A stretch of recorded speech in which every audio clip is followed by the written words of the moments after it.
All right, we're getting ready. Sports Steady Radio. Get ready to start right now. Welcome. Sports Steady Radio starts ready now. Ready now.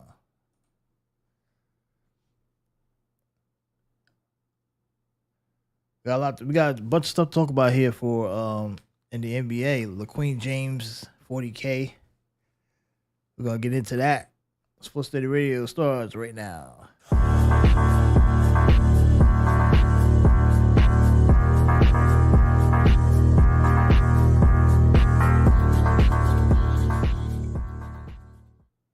All right, what's up, guys? Sports Steady Radio. The night shift. Saturday night, Sunday morning. For most of you out there, if you're in Hawaii, we are in Saturday still, right? I know LA's now just became, probably in the last 45 minutes or so, they have now turned it to Sunday. But for the rest of you guys, I think Alaska or Hawaii, we are still in Saturday night. So, since we are still in Saturday night, we're going to talk NBA. And you know what happened yesterday at Staples Center, or wasn't it at Staples, or was it on the road? I gotta look. I don't have this stuff ready. I'm never prepared. But LeBron James, right? LeBron James made history in the association. Now, it's funny because outside of like Laker World and probably parts of most of the NBA, not most of the NBA, but many parts of it, no one outside of the sports world really seemed to give a fuck that LeBron scored 40,000 points, which is the only player in league history to do such. And look, we know he's playing. We call him LeBalco, right? Many people, that's his new name now. We retired LaQueen, LaFraud, LaFlop, right? LaChina. The new name now is LeBalco, right? Thanks to Kevin Garnett, who pretty much accused LeBron of being on that balco. He said it. So LeBron's new name, at least an added name to his long list of achievements in the NBA, is LeBalco. So LeBalco James made NBA history last night at Staples Center, scoring 40,000 points. Right? 40,000 in the NBA. Big achievement, especially when you play forever and you're on the roids and stuff like that. It is a big, big achievement. It really is. Right? 40,000. And the thing is, with LeBalco James, is that you have to understand that he will go down as he's going to go down as one of the greats, but he's playing in a very weak era. And plus, the rumors are heating up that the NBA does not want to uncover, right? They're like, okay, if this guy retires, he got his 40,000, he goes away, we won't have to uncover that he's been on the juice, because we know he's been on it. I don't have to be in the NBA to know this. I've known this for a long time. It's pretty obvious.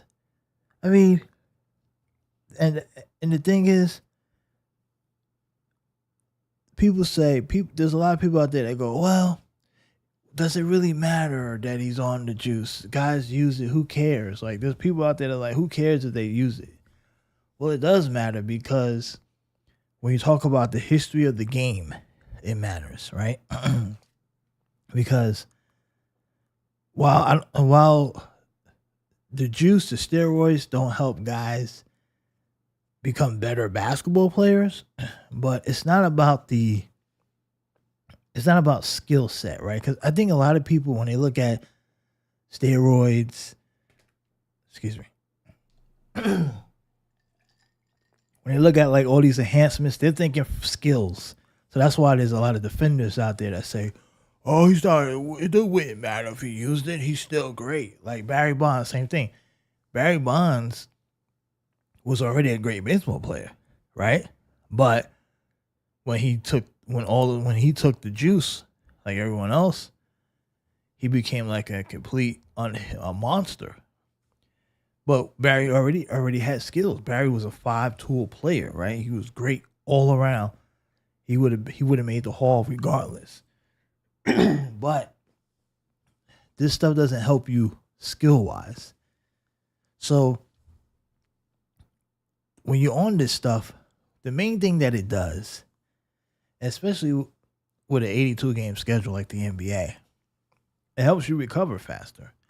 It allows your body to recover quicker. And also, you're stronger the next time out.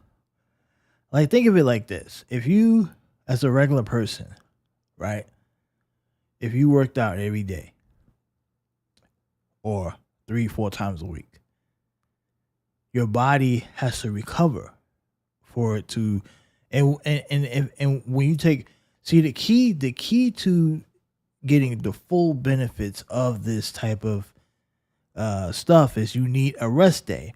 So when LeBron is resting, his load management days, when he's taking those days, that's when his body is fully resting because he's load managing. We always thought, I mean, many of you out there would say he's load managing because they want to rest him for the playoffs or this and that. But that excuse got exposed really quick because when you're load managing in like December, you're not resting for the playoffs. And this guy was load managing way before he became of age to load manage, right? Where you think like how the Spurs will load manage Tim Duncan. Tim Duncan's in his mid-30s. But LeBron's load management was because he was cycling off to a rest day where limited physical activity will allow his body to fully heal along with the juice, right? So he can come back stronger.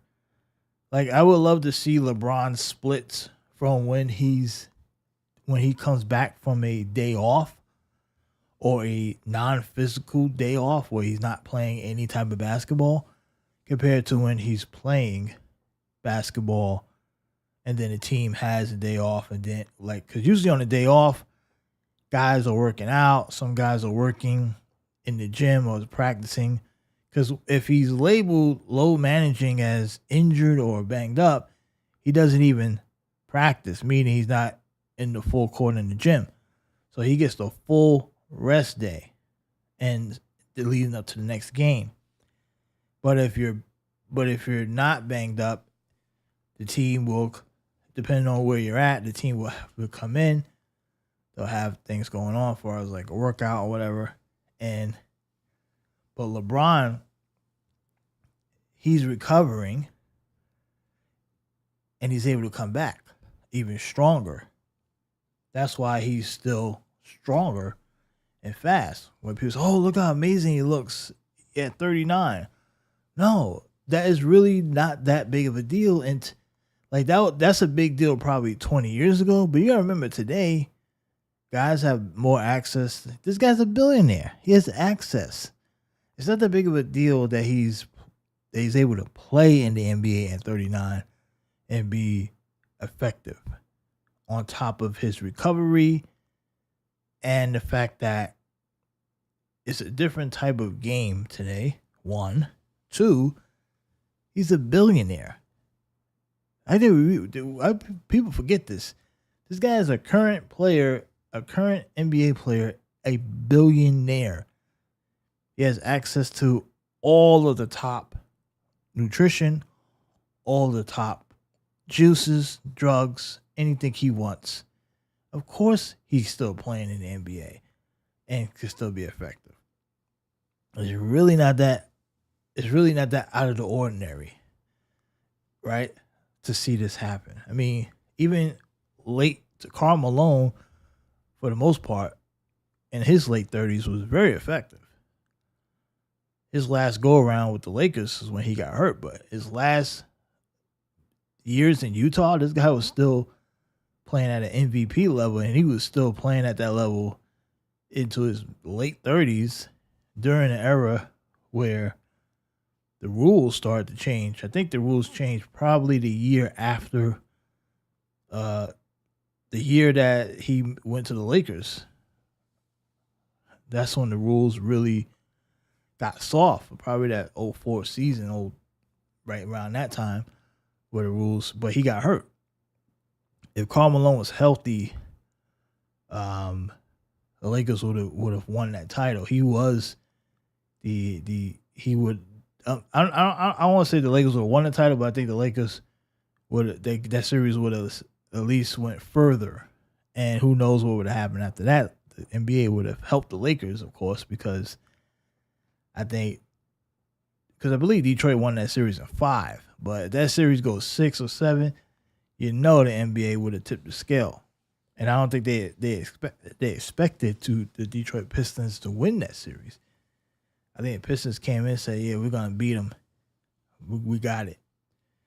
So the NBA just let it go. Okay.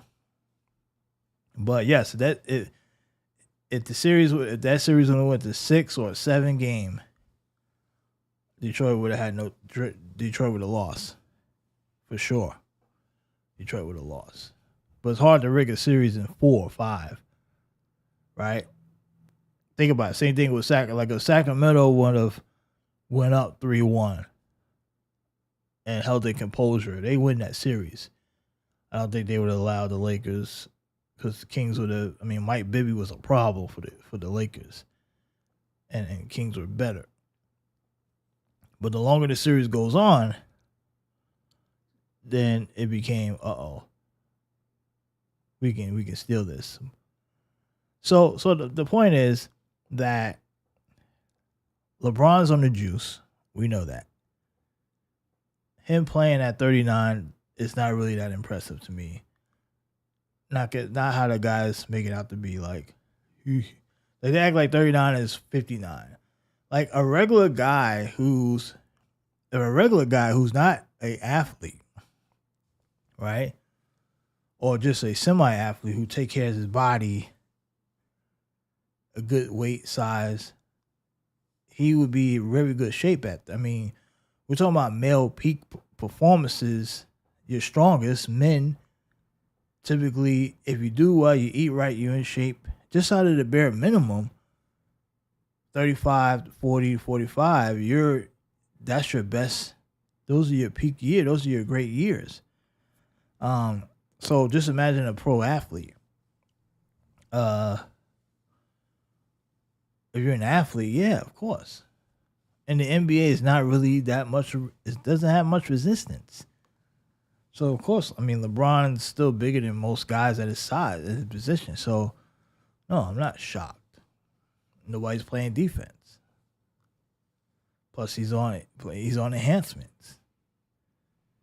But the LeBron fans will defend him and say he's not on enhancements. He's the greatest of all time. Blah blah blah. No, he's not. He's not. He's just not. So we got that going on here. Now, and LeBron has all these accounts on social media. There's like 50 accounts online that are created by Clutch Sports to make LeBron to be the GOAT. Now, LeBron is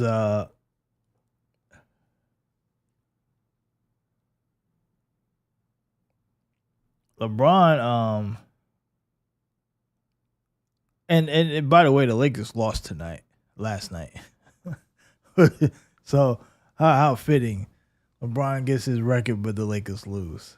So bittersweet moment there. But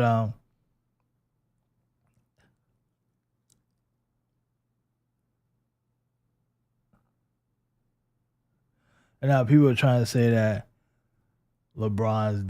has had the most pressure, which is completely ridiculous.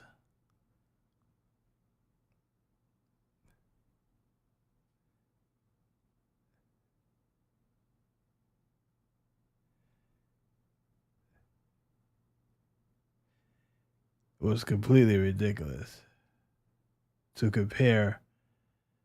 Like LeBron didn't have more pressure than Jackie Robinson, Tiger Woods, uh, many guys who back in those days. I mean, did LeBron have pressure? Yes, he did. But the difference was LeBron came into an NBA that was already soft, that started to soften down. How much pressure did really LeBron have? LeBron didn't come into the NBA in the 70s, 80s, right?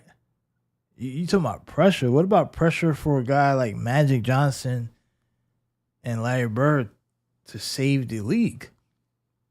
You want to talk about pressure? What pressure when LeBron came into the league was in very good hands, right? Yeah, Shaq, Kobe, Duncan, yeah, a lot of stars.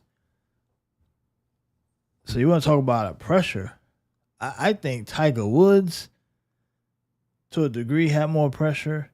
Jackie Robinson, right? If you want to go way back, talking about pressure, these guys had to come in. Jackie Robinson, I mean, you talking about coming in during a time where you wasn't even accepted because of skin color or all type of stuff like that. I mean, LeBron pressure, his more so of him individually coming in, but let's face it, this guy was already as good or playing. He knew he could play because he played against these guys all summer, right? LeBron's had a team of people around him. How many people were guarded around? Did Jackie Robinson have like 50 million people that was hoping that he did well? He had to prove that he was great. He had to he set the tone. He had to. I mean, I don't know. I don't think LeBron's had the most pressure. He's had pressure, right? Obviously coming out of high school to a degree, but he's not close to the most pressure. I mean, there's many athletes all time that's had a lot more pressure than LeBron. And a lot of the pressure that people give LeBron is mostly self-inflicted, right? This guy's calling himself King James. He's done all that. I mean, you don't get credit for putting pressure on yourself and then exceeding expectations and trying to make it seem like, oh, I overcame this pressure. No one told you to call yourself King James. You could have easily not called yourself that. But if they break down LeBron's gonna want to be called the GOAT.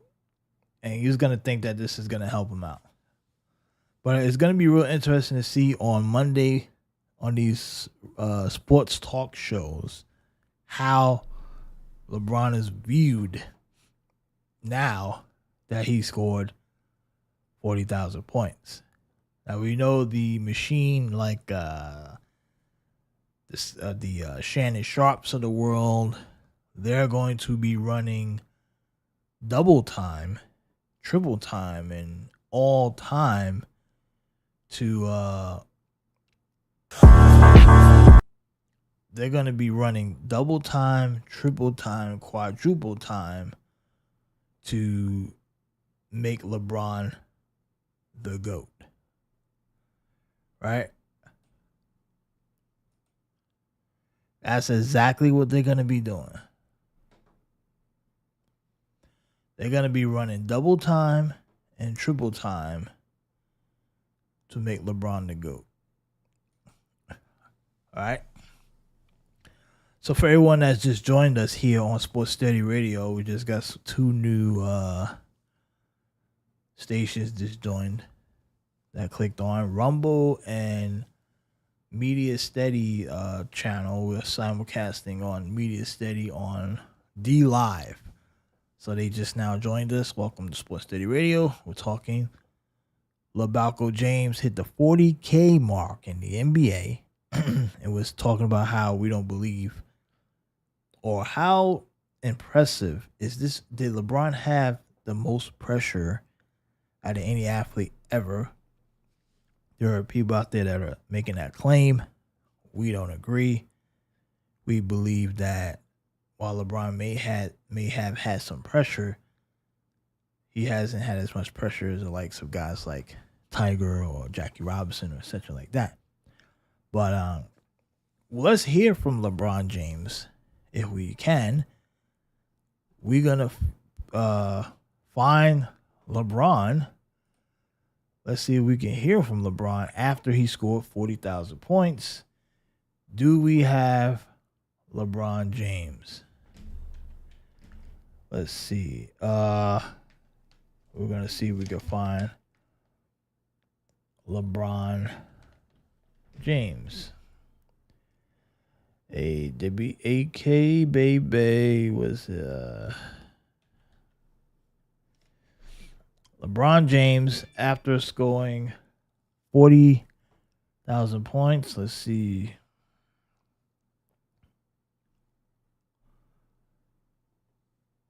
Here we go. Let's get LeBron James after scoring 40,000 points. It's going to be a short post game. We found a clip. Here we go. Besides my family and my friends in my city, and then some people in my city as well, because we even know some of them people. To be quite honest with you, everybody wanted to see me fail when I got to the league. Everybody was just like, it's no way he's going to be able to exceed, the expectations that's put upon him. There's no way. I seen, for the first time in a long time, I seen a commercial that was played before my first game.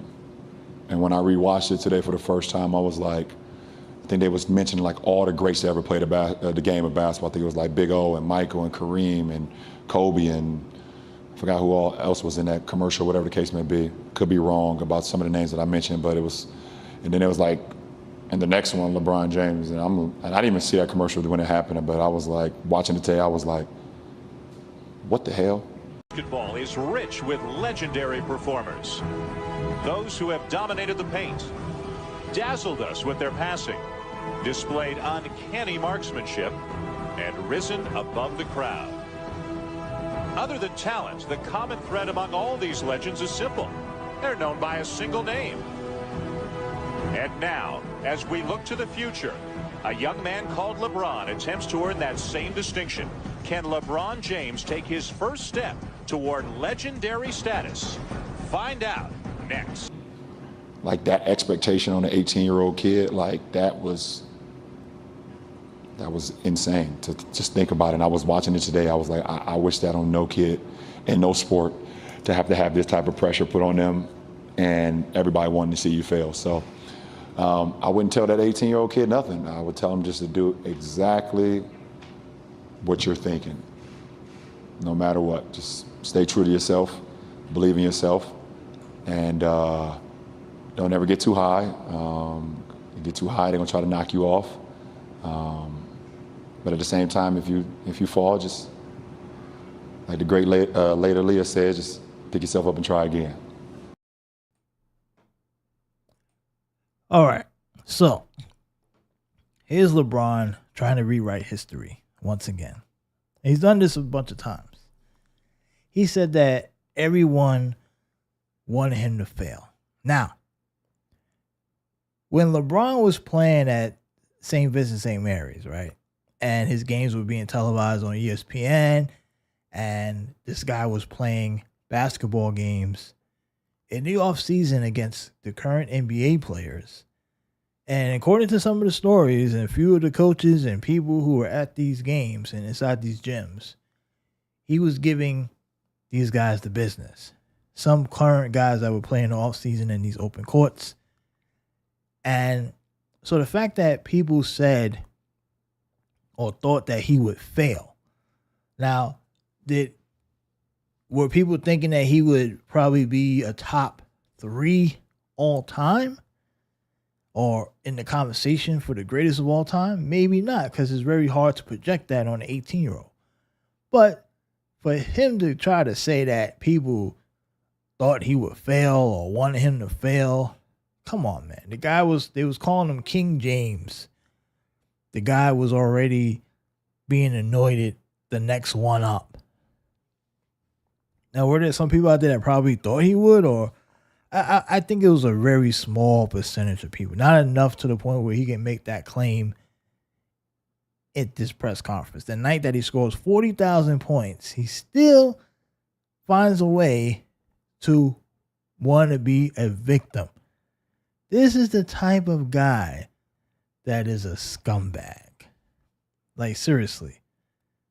This is the type of guy. He act like he was the only person has had any pressure. What about Kobe Bryant? Kobe Bryant was 17 when he got drafted. Not that long ago, before LeBron made his debut, right? Kobe was like the 96 draft. And you want to talk about that deep draft class in 96 with all those guys? And the pressure that Kobe had in that class. And the pressure of him playing in the LA uniform right out of high school. LeBron act like he's the only guy with pressure. Kevin Garnett was the top pick. He had pressure. I mean, LeBron, there was no one out there saying that LeBron was no one of credibility. Maybe I missed it. Maybe there's people out there who said LeBron was going to be a bust or whatever. I don't think so. I think a lot of the LeBron hate came when he started doing those little antics. Like, probably when he couldn't get it done in Cleveland and he decided to go to Miami. That's when it really started to turn a bit. But before that, LeBron was not, no one thought he was going to fail. That's completely ridiculous. But he's trying to rewrite the history. He's trying to paint himself to be a victim. Like he's trying to make himself like he overcame something much more than what it was. Like, dude, that's not the case. You didn't start becoming hated or like people didn't start questioning you till after you pulled the stunt with the decision. And then you choked in the playoffs in the finals. That's when people started questioning your greatness. Some people. And then it became a conversation. When you started team hopping, when you started trying to recruit, right? That's when people were like, whoa, this guy's a fraud. We started flopping. This is when all this started happening. Not early on. Early on, everyone was, I would say that most people were rooting for you early on. You probably was like in a net positive. Probably had a high approval at that time, right? High school kid, Cleveland, Ohio, hometown guy, turning the franchise around, turning the city around. I think a lot of people were on your side at that point. I don't think no one thought you would fail. I don't think no one was rooting for you to fail at that point. It didn't start till you started becoming a scumbag. That's when people realize, okay, this guy's a fraud. Okay? But of course, LeBron has to be a victim. On the night that he breaks the 40K record, he has to be a victim of it. He wants to be a victim. He cannot just say, you know what? I worked hard. I came up from Akron. Just thank all your friends, your people, and, and move on. He has to make everything personal. He has to be why does he have to be a victim? This guy's a billionaire, dude. A billionaire basketball player, and he's making himself a victim until this day. He just can't help himself. He can't help himself. I don't know what it is with LeBron, honestly. I do not know. It's kind of like it's kind of sad. It really is. It really is. He wants to be a victim so bad. He wants to be a victim so bad. And I don't know what to tell you. I really don't know why he does it. I really don't know. I just can't find the explanation on why in his post game wants to be a victim. I just don't get it. Like, this is his good night for him. He should be happy. But he made himself a victim. So,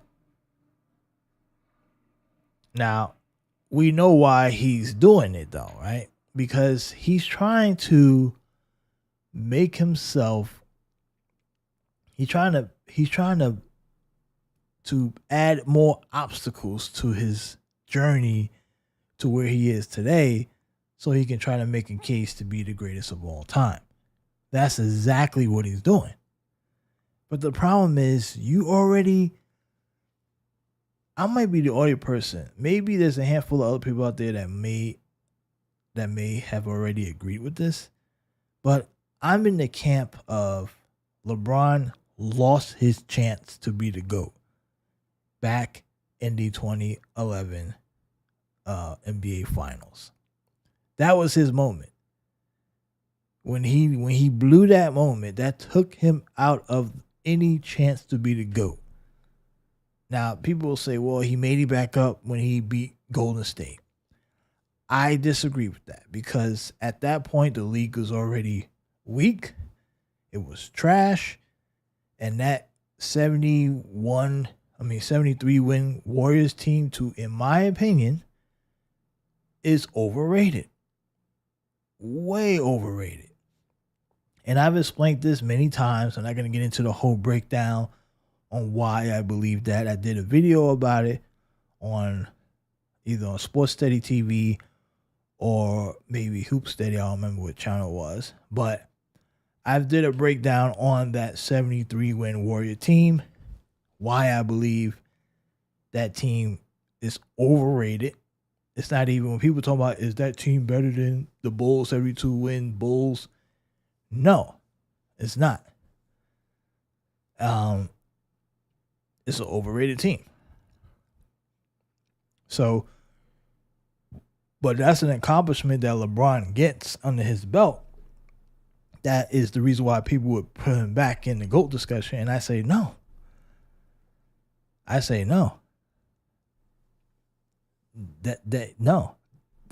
team does not get that. LeBron does not get back in the GOAT discussion because of that.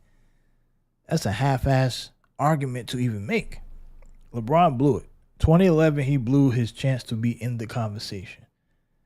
And if 2011 didn't happen, and he ended up dominating that series, and they ended up winning, he would have been alive to still make that case today. Like today, it would be a legitimate argument.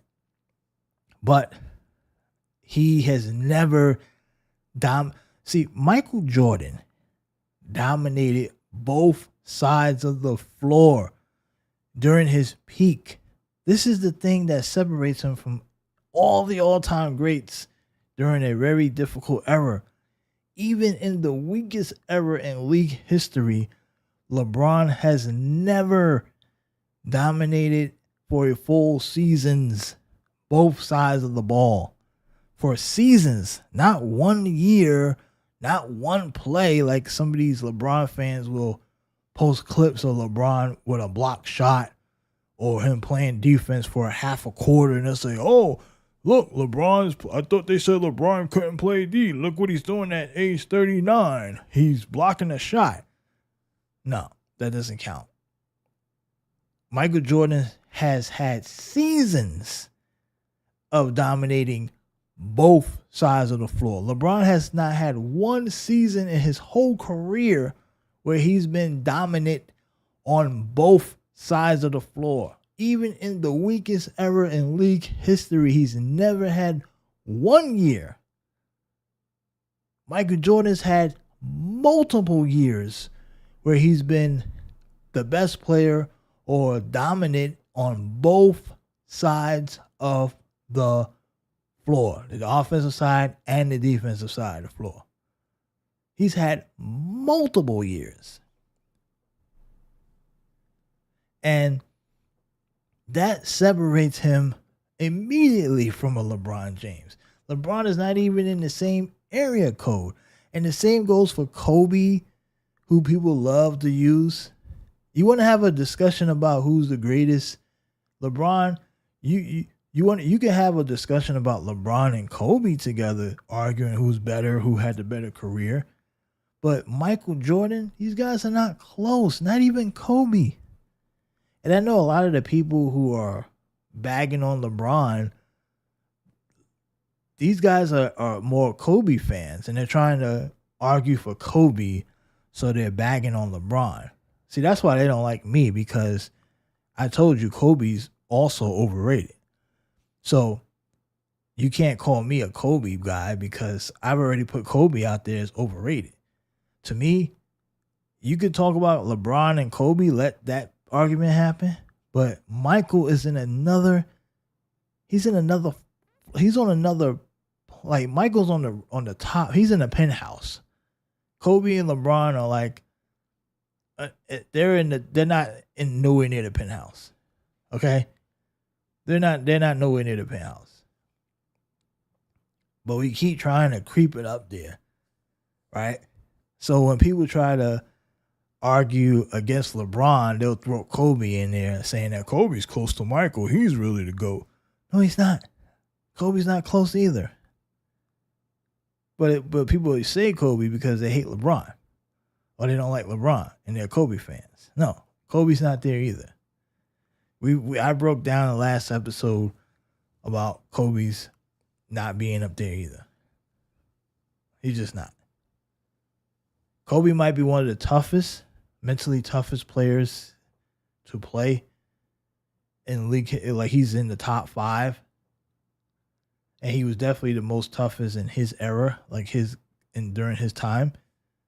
Which is not saying much, because when Kobe played, a lot of the league got soft. In the peak of Kobe's career. And I broke down Kobe's failure as far as him, what he did, how he pretty much couldn't get it done until Lakers had to go out and help him and bring in Paul Gasol, which Paul Gasol gets disrespected, but Paul Gasol blatantly, pretty much saved Kobe's legacy. And like I said, I broke that down in the last episode. I'm not going to go back and rehash that. But the point is that LeBron's GOAT conversation is only alive because the basketball gods, the basketball world people, need something to talk about, one. And two, they really don't want LeBron retiring without handing him the keys. They need to hand the GOAT to someone else, to a new generation. Because a lot of young people today, anyone under 30, for the most part, has LeBron as their best player ever. You even talk to players now, or even athletes across different sports, and they'll tell you who's the best player. Give me a list of your best players all time. LeBron is on that list. So LeBron is definitely, he has an influence on the conversation of who's the greatest. And the NBA does not want LeBron retiring without him being named the GOAT. So they're trying their hardest. Plus, Clutch Sports is definitely pushing that envelope. They're definitely trying to buy LeBron's to buy him to be named the GOAT. They're trying to buy it. They're trying to make it happen. And the problem is you can't force that to happen. Because you know when a guy's the greatest. It's gonna be real hard to give LeBron the GOAT, especially when in your own era, how many guys have you eaten during your era? An old ass Tim Duncan, right? Tim Duncan, Hall of Fame, great player, but he ate, right? He ate during your era. Guys who never won during Michael's era won at the end of their time in your era, right? Garnett and Ray Allen linked up, went to Boston, won a title in your era as 30-plus-year-olds. Linked up and won a title. Right? I mean, that's what happened. So, these guys, think about it. If LeBron was so great and so, he was this and that, Boston shouldn't have happened. Right? So, Dirk Nowitzki got a ring. He lost the weight the first time when they first met up, a young Dwayne Wade. Gets a rematch. Jason Terry, Jason Kidd. Well, Kidd ended up, and Dirk Nowitzki. These are old school guys, a bunch of veteran guys who couldn't win when they were in their prime. Sean Marion couldn't get nothing done in Phoenix with Steve Nash. Tags along in Dallas as a vet. Ends up getting a ring with Dirk. Jason Terry, journeyman, who used to be a starting player with the Hawks. That was pretty much his best time. I mean, people say his best days were in Dallas, but the prime of his career was in Atlanta. Couldn't win. At the end of his career. So a lot of old guys at the end of their careers started tagging along and getting rings. Dirk Nowitzki would not have had a ring if LeBron didn't choke in the finals. Dirk would have been 0 for 2. That would have changed the trajectory of Dirk's legacy. For sure. So all these guys are eating during the prime LeBron. Can't say that with Michael. Prime Michael, nobody ate. Barkley, Drexler, Kevin Johnson, Stockton Malone struck out twice. During that time. GP had to get on with I think he was on with the 06 Heat. But before that, prime GP didn't eat.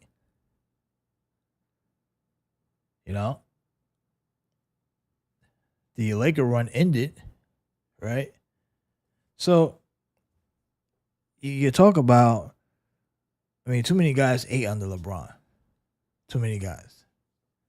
And Curry, all these guys ate under LeBron. They all ate. They all got rings on LeBron's watch. He's never really dominated in the big moments consistently. Yes, he has the year against Golden State. That's a big one. That's a big one for him. Right? That might be that moment, the one against the conference finals against Detroit when he was in his first time around in Cleveland. So he has a few moments that are like, okay, yeah.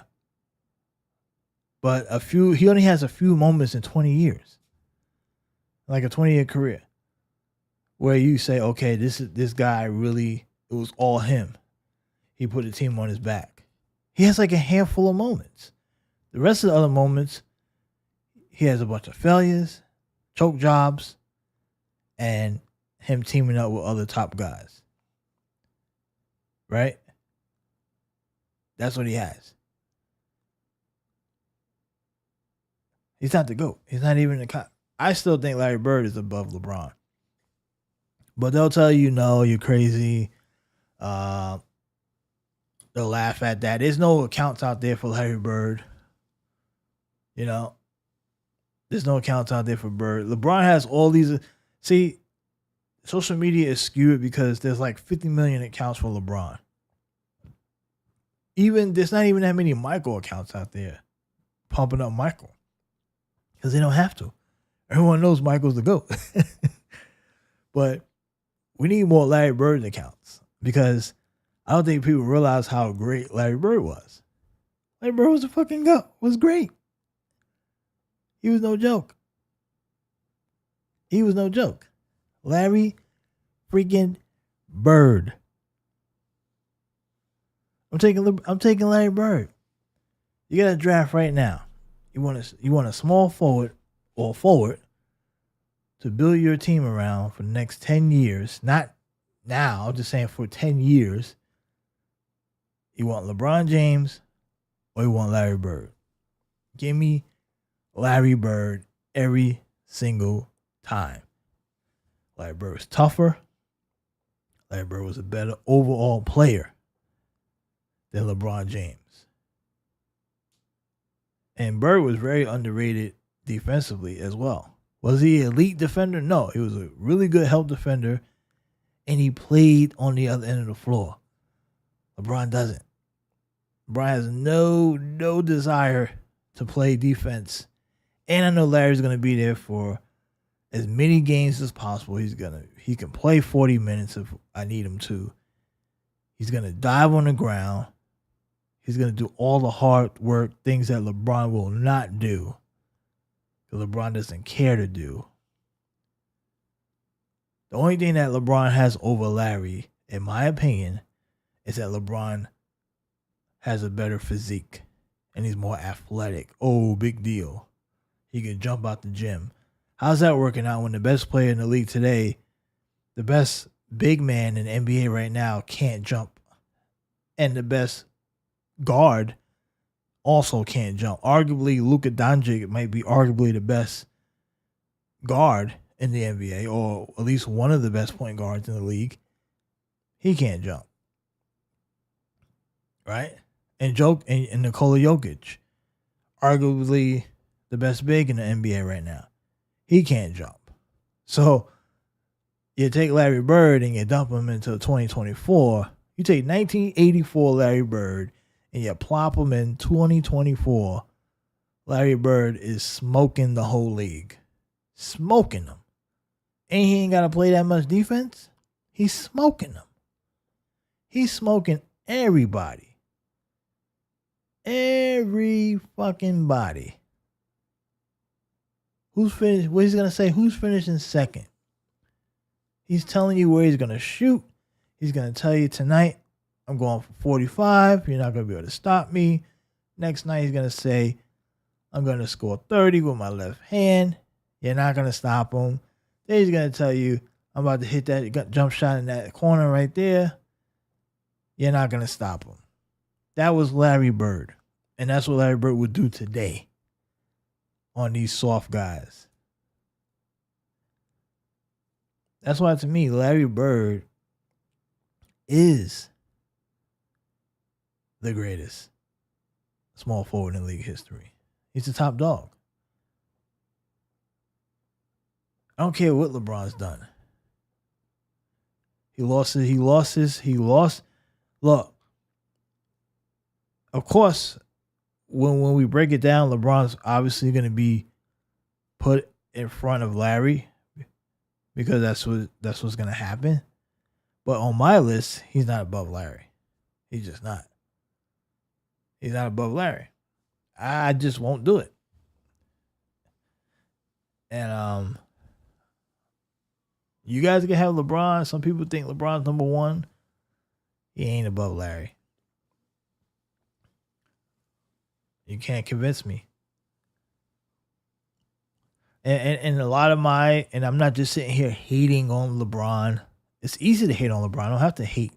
There's enough. I have enough evidence, enough of stuff to talk about on why LeBron's not in the conversation. And I'm not bound. I'm not paid for by networks, so I'm not a Clutch Sports employee. I'm not on a Clutch Sports payroll, so I can have this conversation without worrying about, oh, am I going to not get an interview with LeBron or not going to be invited to the party? I'm just a guy on the goddamn internet. So I don't have to worry about that pressure. So I can say exactly how it is. Now, of course, this is my opinion, but some people are scared to have their own opinion because they feel like, if my opinion doesn't go with what everyone else is saying, they're going to look at me like I'm a fool. No. You can have it. You can have your own opinions, man. Don't let these people scare you into going along with what everyone else is saying. Don't let them scare you. Do not let people scare you, man. But yeah. Anyway, so that's it. That's our little LeBron thing going on so far. Where we've been here about 30 minutes. Let's see if we could anything else happening in sports. Now, there is some big things going on in the WNBA, believe it or not. I know. We getting ready to lose our last two listeners for this. But this is going to be quick. I just want to mention this because it was announced yesterday or the day before that the Indiana Fever have sold out of tickets, or they sold out a bunch of tickets. I didn't know WNBA tickets could be sold out. I don't know how that works, But apparently the Fever, who are expected to have the number one pick and will take Caitlin Clark because she announced that she will be foregoing her senior season at Iowa to enter the WNBA draft. So once that announcement was made, which I think it was like 2 or 3 days ago, the Indiana Fever tickets sold out for next season or something. All 5 games or something. How many games they played? 12? I don't even know. But apparently all the tickets or most of the tickets are selling out or have sold out because anticipating that she will be the top pick and she'll be a Fever. And that's big news for Indiana. And look, maybe now they can repay back the welfare from the NBA that's been giving them. I don't know. But, I'm just taking a jab. But anyway, look, seriously though, good for them, right? We knew that Caitlin Clark going to the WNBA will bring eyeballs, at least from college women's basketball, to the WNBA. Hopefully this may be the Bird Magic moment that the NBA had when they went from tape delay to Bird Magic and the merger, stuff like that. Maybe this is the beginning of something for them. We'll see. But we've heard this before, right? There was years ago, there were other players that came into the league who were supposed to turn it around and be the new Bryant, the new spotlight, and it didn't happen. Because the buzz died off, or the girls weren't as good. I remember way back when Skylar Diggins from Notre Dame, right? They thought she would come into the WNBA and bring more eyeballs and bring this whole new follower because, people saw her, they thought she was, I guess, attractive, and then it just kind of, it didn't really happen. She even signed with one of the major, I think it was Rock Nation, and she never really panned out at all, Skylar Diggins. She was just not that good. She was more known for her looks, I guess, than her game. It never really panned out. She just wasn't really a good of a player in the long haul. And many other players have come out over time and were, I think recently, you got players like Breonna Stewart from UConn, who 4-year player who ended up in UConn. There was a now they have a player called who they're dubbing the next Kobe, or they're calling her Kobe. Drew Lloyd. I guess she was like a big Kobe fan or a mentor. Kobe was her mentor or whatever. And she's supposed to be the next big thing. They called her the female Kobe. Now she's 30 years old already. And she has not really she's not like the superstar that they thought she would be, right? I mean, she's been good, but she's a 40% shooter. She has 2 WNBA titles, 5-time All-Star. She was MVP, All-Star Game MVP last year.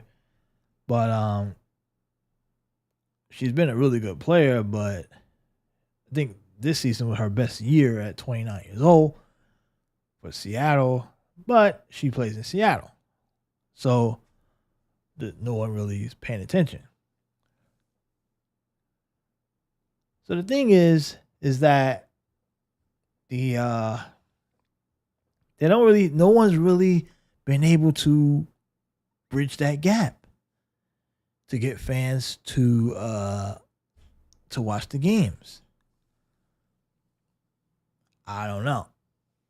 I don't know. I just think that what the WNBA's problem is, it's just that it's just not a good product overall, right? These women, they don't have no personalities. That's one, and they're really sensitive too, like, and they have terrible marketing. I think that's the issue.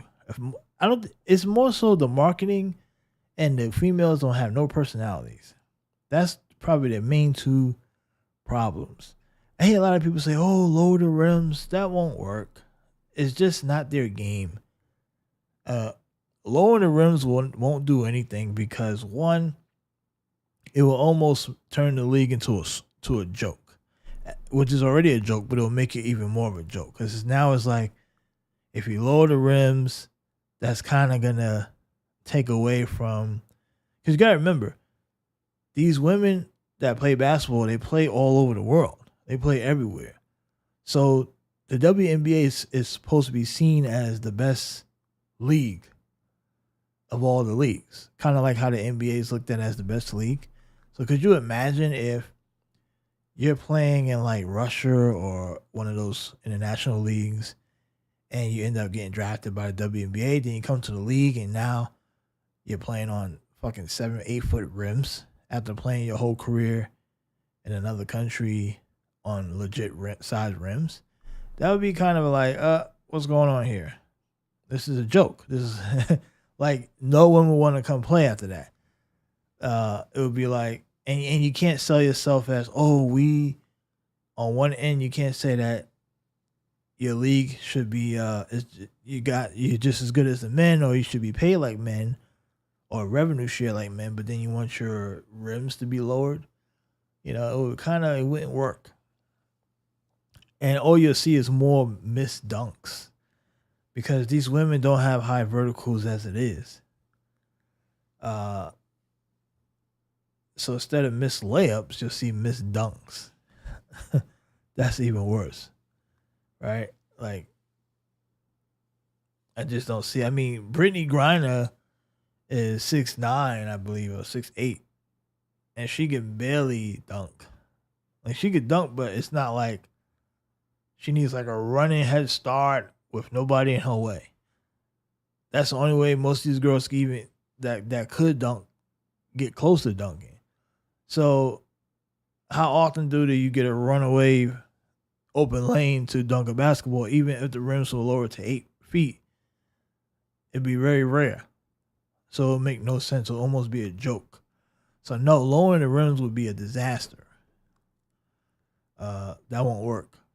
I think marketing and the women need personalities. I think that's what they need to work on, focus on more. Personalities. Don't be so sensitive online. I mean, sometimes they get so sensitive when it comes to the discussion about their pay or guys making jokes. Right? A few years ago, there was a whole thing about the kitchen jokes, and the women got so sensitive, and they were like, "Oh my god!" Like they were just talking trash to, or like not talking trash, but they were so sensitive that the NBA did a campaign where they had NBA players show up at games in order to try to say, "Hey, look, leave the women alone. We support them." They tried to force it. And because the women were mad, they were crying. They were like, "Why the NBA fans are making fun of us, talking about staying in the kitchen?" And they were trying to like force people to like them. No, you can't force it. You know?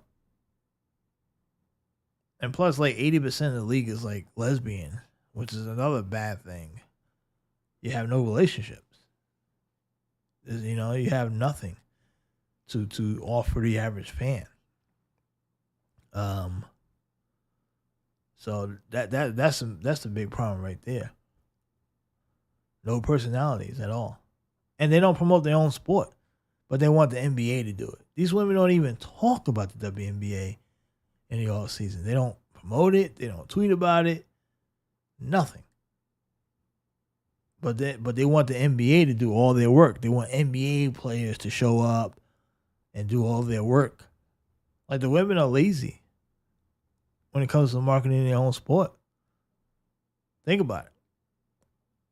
Like I'm pretty sure like Cynthia Cooper's, Cheryl Swoops, and those girls back in the days, they would love to have her ex today. They probably will love it because they get to show their videos, their highlights. They don't talk about the old school girls. They don't bring up, show the progress and where the game has come. They just don't do anything. That's why they're not popular. No one likes them because no one knows who the hell they are. And that's that. I mean, the league is gonna. It is what it is. So, anyway, let's move on to a new topic in the sports world. Should we take a break? I don't know if we should take a break or not. If there's anything to take a break about. No, I'm not going to be here long anyway. We got 15 more minutes. So we'll keep going. Let me see if any news has... So Anthony Davis responded to LeBron scoring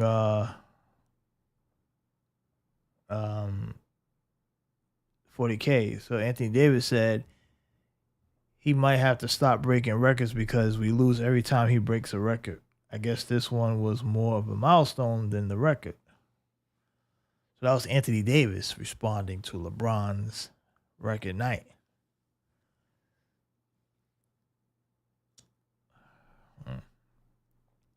So they said in order to pass LeBron James' current all-time points total, a player would have to average 35 points per game, play 75 games per season, and play for 15 and a half years. I think that can happen. I mean, the way the NBA is now, very doable. Because 75 games. If someone's determined to score and play no defense, it might happen. 15 and a half years? Yeah. I can see it. Especially if they're a shooter. Maybe. I don't know.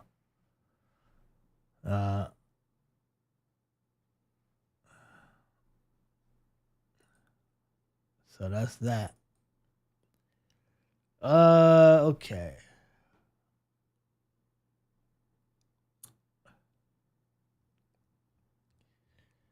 Whoa.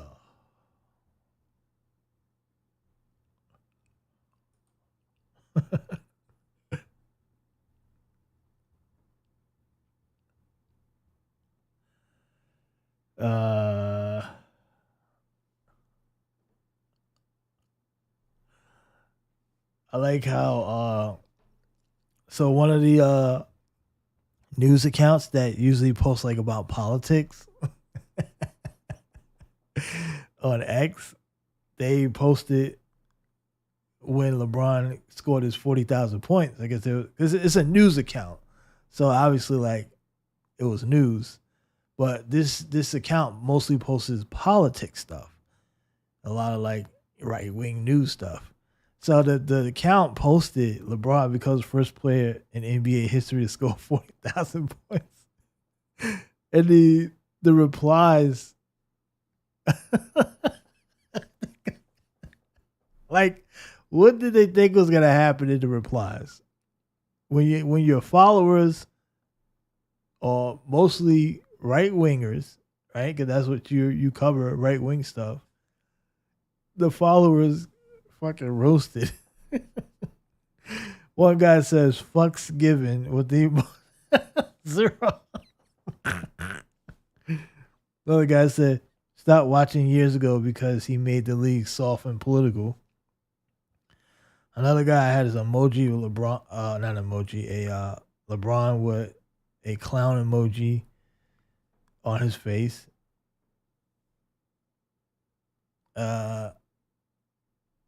One guy said, play long enough, he could score 1,000, 100,000. One person said China. Another person had a GIF of Trump saying, who cares? Everyone else said, I wish I could care. Who? Another guy said, still not the GOAT. MJ is. Somebody else said he only reached that milestone due to the sheer number of years in the NBA, not his talent or people's skills. Or people's skills. Time to hang it up, LeBron. He said time to hang it up, Jabron. Jabron, not LeBron. Jabron. Oh my God. Yeah. Once LaChina went to the Lakers, I was done. He has ruined the NBA. Oh my God.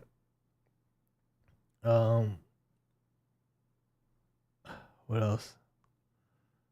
In the league with zero defense, not impressive. The dude wouldn't survive in the 80s and 90s. Yeah, I agree with that.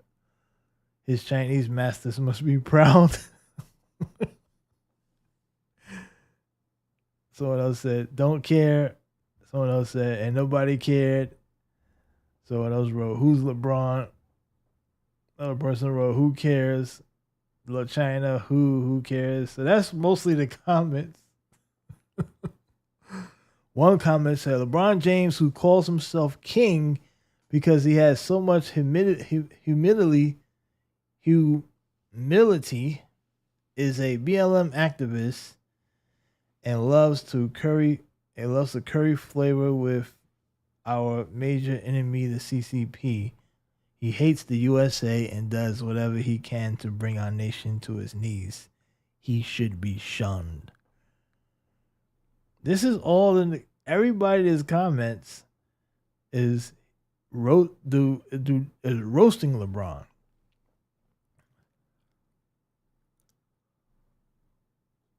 So, and I guess that was the whole point why they posted that, because they knew that they would get all these comments. Because, like I said, it is a right wing news account that posts mostly political stuff. So they must have knew that they was gonna get all these replies, which was probably the point. That's funny. Oh my God! Like it's like 99% negative against LeBron. Oh shit! I mean, that's how it is now, you know. Oh man, that was funny. The comments, I'm telling you, you could with a roast session with LeBron, you could always depend on that. Oh, wow.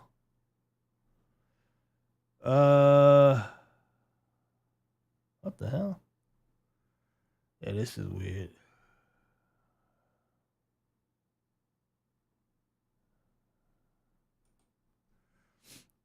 All right. I think we're going to get out of here soon. We got about, 8 minutes or so till we wrap things up. 8 minutes. 8 minutes. It's really nothing else going on. Let me see if I can find something. Anything else? I know the NFL is heating up. There was a guy that he has the fastest 40 in the history of the combine. I don't know if that means anything, because we've seen guys with fast 40 times in the NFL and they don't really do shit. So that was going around. Also, Justin Fields may be traded.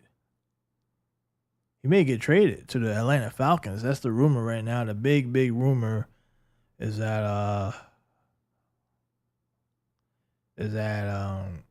Justin Fields could be gone.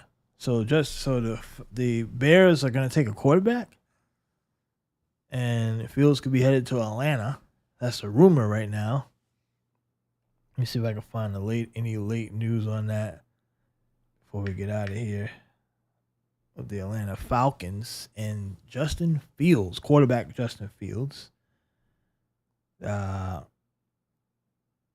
So that's the latest rumor. Falcons are emerging as the number one trade option for Justin Fields, and have contacted the Bears about Justin Fields. That's according to a source telling NBC Sports Chicago. So I'm going to see if we can find out the scoop on this. Now, I mean, Fields to Chicago. I mean, the Falcons looking at the landscape here. They need a quarterback, of course. This is the rumor coming out of Indianapolis. I know I said that wrong. Indianapolis. Indianapolis. Yeah, you got to say it fast. I freaking hate saying that word. Anyway, all right, so Bears GM Ryan Poles said he would do right by quarterback Justin Fields and trade him before free agency should Chicago decide it wanted to move on from the 24-year-old quarterback. So he's saying they're going to do right by Justin Fields. I don't know why they feel like they owe Justin Fields to do right by him. Fields hasn't done shit for Chicago. Has he won the Super Bowls?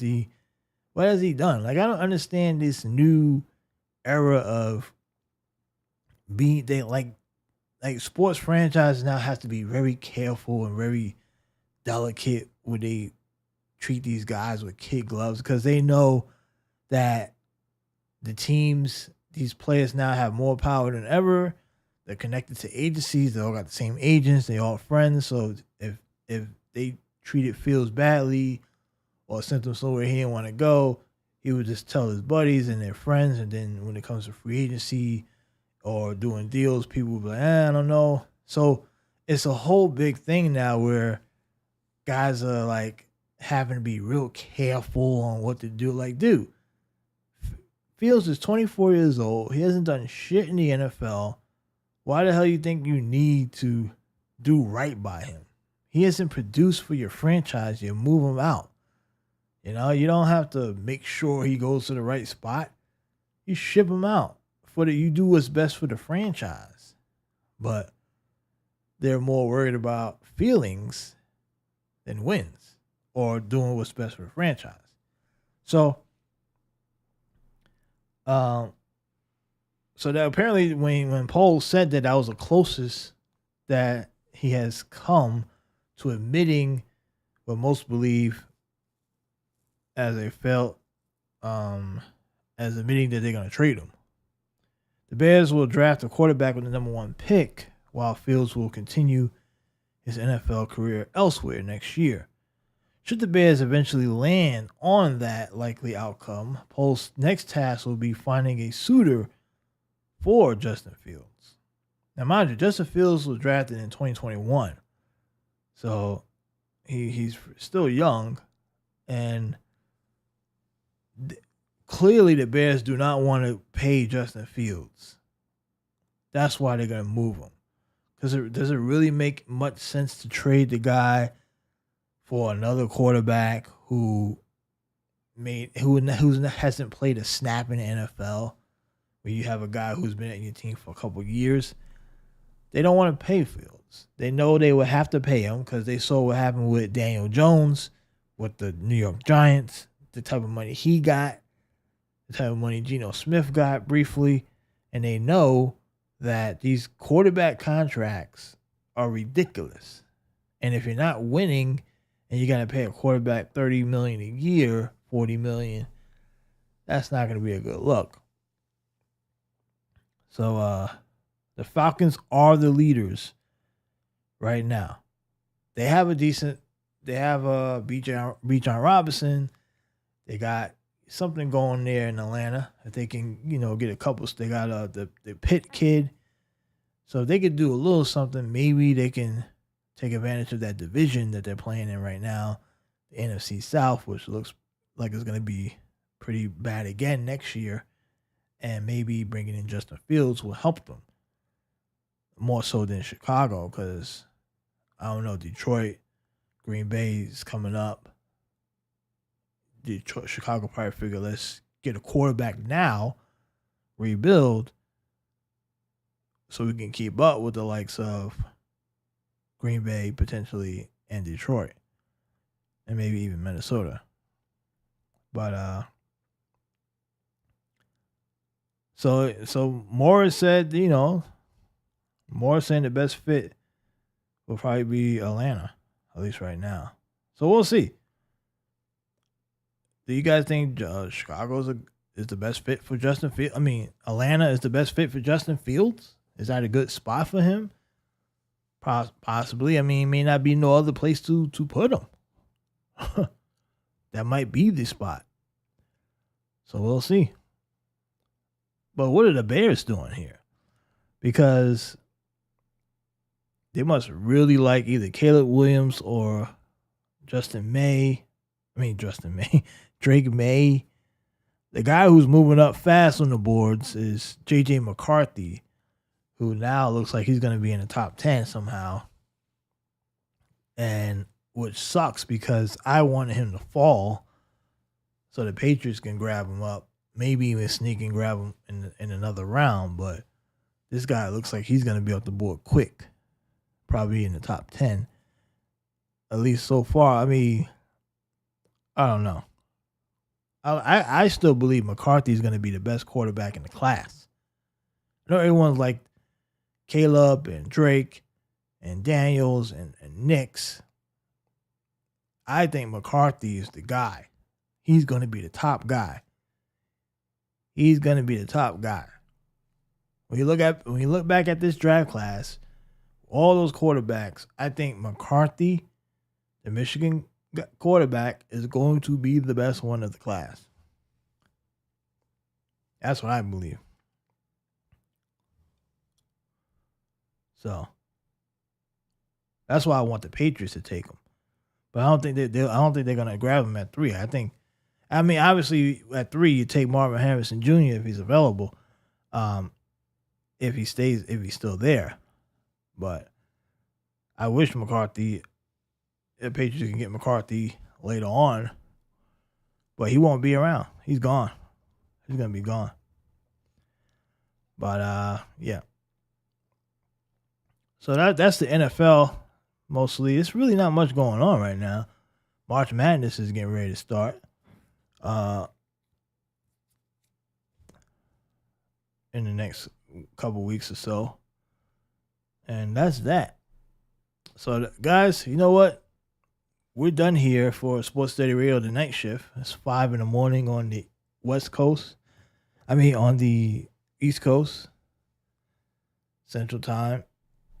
And we're after midnight in many other states. So that's it. I think we're done here for Sports Steady Radio. So the WNBA draft is going to be in Brooklyn, April 15th. Brooklyn, New York. Wow.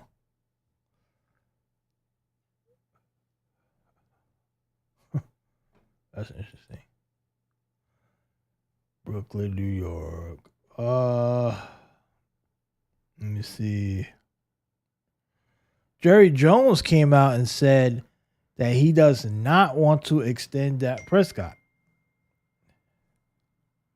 Jerry Jones does not want to extend Dak Prescott. So, Jones told The Athletic on Friday, we do not want to, but we can if everybody wants to solve it. If you can't, what we have in place works. And obviously, if you do it one way, then that gives you'll be working through some of the other areas on the team in a different way. He added, but you can't really plan on that until you see where you are there. What the hell does that even mean? What? I know that sounded stupid, but I read exactly what the quote says. So don't jump on me. I'm just reading exactly what it said. So what Jerry Jones talking about? I don't know. I don't know what the hell he just said right there. And there's no audio. I can't find the audio on it. But that's what he said. That's the quote. So Prescott's entering his final season of the 4-year, $160 million deal that he signed back in 2021. That includes a no trade clause and tag clauses. No tag clauses either. He'll become an unrestricted free agent in 2025 if the sides can't agree on a new contract. Dallas currently is $4 million over the cap, and signing Prescott to an extension could give the club financial relief as he'll carry a $59.4 million hit in 2024. Jesus. $59 million for a guy who's going to choke in the playoffs. Woo! Wow, that's a lot of money, man. And now you can see why the Bears are like, shit, we're going to get rid of Justin Fields before he hits free agency, and we got to pay him. See, that's what the Bears are thinking. Let's get Fields out of here now, because Fields will mess around and have his best season this year, and then they got to pay him or franchise him, and that hit could be like $50 million or some crazy number. So Dak is 30 years old, coming off arguably his best season as a pro, setting career highs in completions, touchdown passes, and totaled of 4,516 passing yards, finishing second in the MVP voting. However, the Cowgirls compiled a 2-5 postseason record with Prescott as their quarterback, losing to Green Bay, the latest loss, 48-32, back in January. Dallas hasn't reached an NFC title game since 1995. So you don't want to be paying your quarterback $60 million a year, and he can't even get you to the title game, where we see the likes of Brock Purdy go to the title game.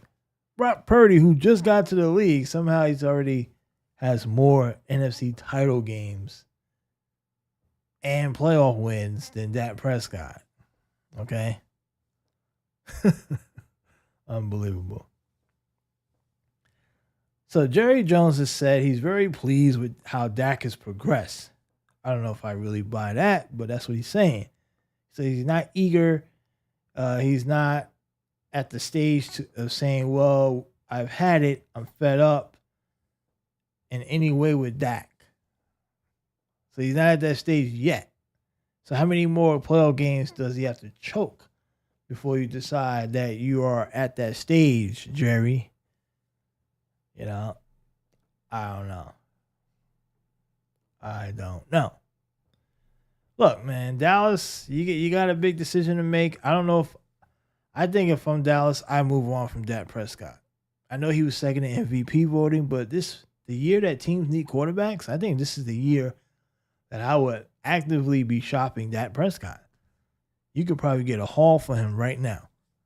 Think about it. if you're the Atlanta Falcons, would you rather have Dak Prescott or Justin Fields? You want a quarterback, I'll hand you Dak Prescott right now. You're going to give me a whole bunch of capital, though, and we'll go out and sign, and then Jerry can take that $59 million and sign a veteran quarterback. Maybe sign a Kirk Cousins or something like that. You tell me you plot Kirk Cousins with that Dallas offense, they'd probably still be pretty good. And shore up some pieces on that defense to make sure they don't give up 48 again to Green Bay. Like, how do you give up 48 to a Green Bay team that has a bunch of unknown, undrafted fucking wide receivers? Right? That might not even happen again, honestly. I think if Green Bay plays Dallas 10 times, Dallas probably wins like 8 of the 10, right? They're better than Green Bay. But maybe you fall into a trap of, look, Dak is 30 years old.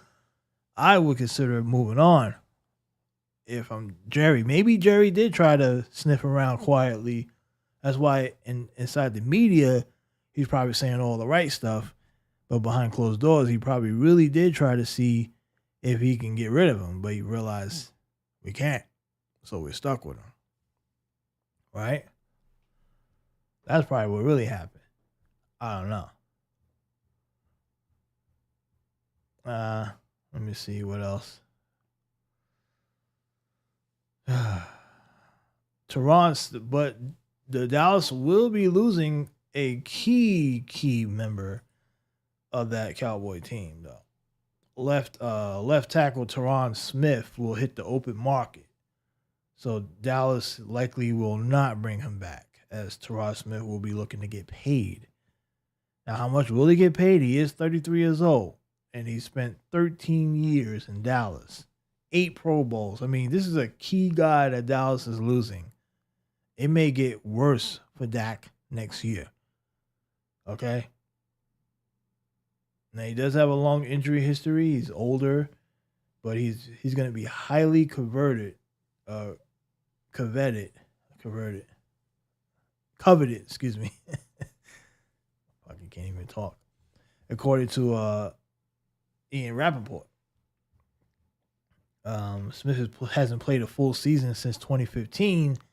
He's missed 33 games from 2020 to 2022, was able to make 13 appearances in 2023, earning second team All-Pro honor. So despite only playing 13 games out of the 17, he still earned All-Pro. That's how good this guy is. He's so good that despite missing a bunch of games throughout his career, he's missed a lot of games. 33 games in 3 years, that's a lot to miss. And he still somehow makes Pro Bowls and All Pros. So this is a legit dude. So we will see.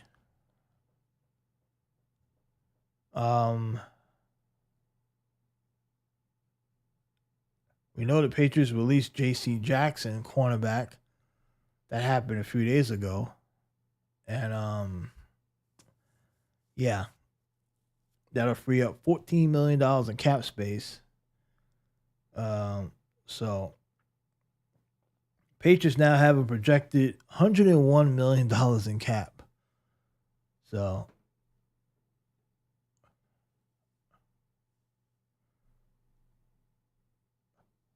the Patriots, I mean, it's a good move because the Patriots, they, you know, why pay this guy? You know, you're a 3-win team. You got to start cutting dead weight. And when you're a 3-win team, you're not going to be paying guys. It would have made no sense to take a cap hit of $14 million for a corner where you could probably find a guy and plug him in. Right? So that's a good move. Maybe he can get re-signed back at a cheaper rate. I don't know. Probably not. He'll go somewhere else. He's 28 years old. So,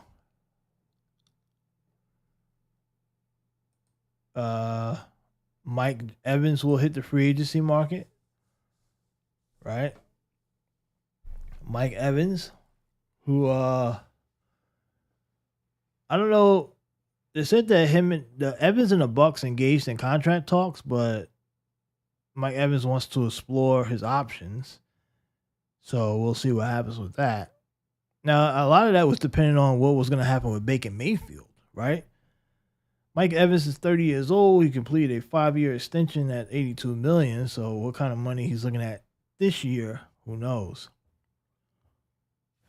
General Manager Jason Litch highlighted re-signing Evans as a top priority earlier this week, saying we want him to be a Buck for life. Yeah, that's what they always say until when that number comes, they don't want to cover it. So Tampa reportedly wants to retain Evans and quarterback Baker Mayfield, both scheduled to become unrestricted free agents on March 13th, which is about 10 days away. Antoine Winfield, Devin White, and Levante David are also among several Bucs starters expected to hit the open market. So, with the cap going up $8 million, some teams are definitely going to be poaching, see what they can grab from a team that upsetted the Philadelphia Eagles in the playoffs last year. So, people are going to want these guys. Yeah. Giants tight end Darren Waller considered retiring, or he's considering retiring. This is according to Paul Schwartz and Ryan Dunleavy of the New York Post. Waller reportedly expressed to several Giants individuals in the Giants organization that he was contemplating retirement after the end of the 2023 season. Giants are optimistic about Waller returning to the club for his second season after speaking with his agent Drew Rosenhaus. However, it appears the former Pro Bowler hasn't made a final decision. He says, I have not made a decision either way. The veteran tight end has a $14 million cap hit for this year if he decides to play. So he needs to make a decision quick, or the Giants will make it for him. Because $14 million hit, that's a lot of money for a tight end that's really not elite at all. He had 52 passes for 552 yards and a touchdown. So, I mean, that's not really a lot of production to pay a guy $14 million a year. That's, you better make a decision quick or we're going to cut your ass. We'll make it for you. He's 31 years old, too, who suffered a hamstring injuries during his time with the Raiders. And he still hasn't had a 1,000-yard season since 2020. So, yeah, Giants are going to – what's going to happen is the Giants are going to say, look, if you come back, you're going to have to restructure that contract because we're not paying you $14 million. You want to come back, we'll stretch it out 2-year, whatever, but 14-year cap hit, that's not going to happen, dude. You're going to have to restructure. Maybe that's why he's threatening retirement. I don't know. It must be some kind of game that's being played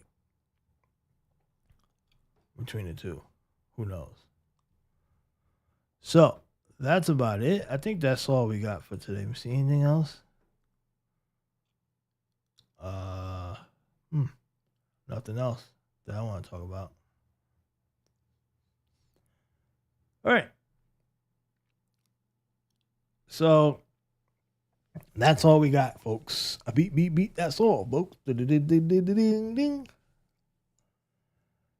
That's it for the Sports Study Radio. We'll be back next week. Look, guys, look out for the podcast, the Sports Study Podcast on Sports Study TV on YouTube.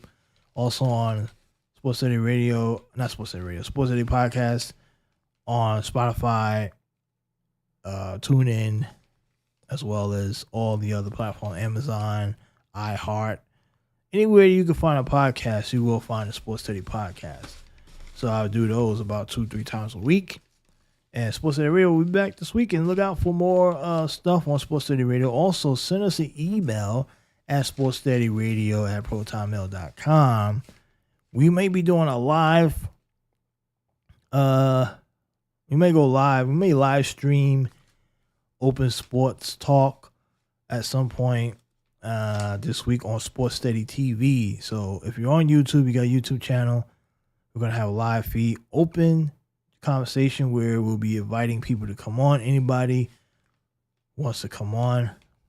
And it'd be kind of like an open space, right? Because I know we always say sports page run by sports fans, but then we're not really opening the space to other sports fans. So maybe we're going to do something like that probably this week. And I have to set up already. I already got the setup. I already know how to get it done for like inviting people on. We got the camera. We got the certain camera things we're going to have going on. So if you want to be part of that, you can send us an email at sportssteady@protonmail.com, or you could just subscribe on the YouTube channel. And when we go live on Sports Steady TV on YouTube and Rumble, I got to remember to mention Rumble. We will go live and you'll be able to join us.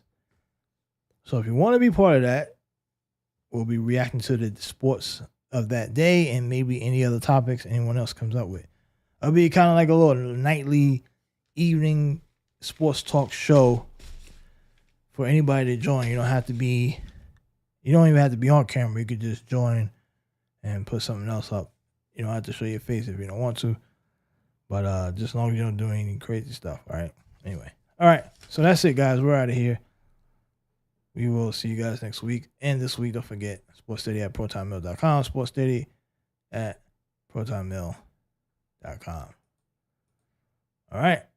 Sports page run by sports fans. Peace.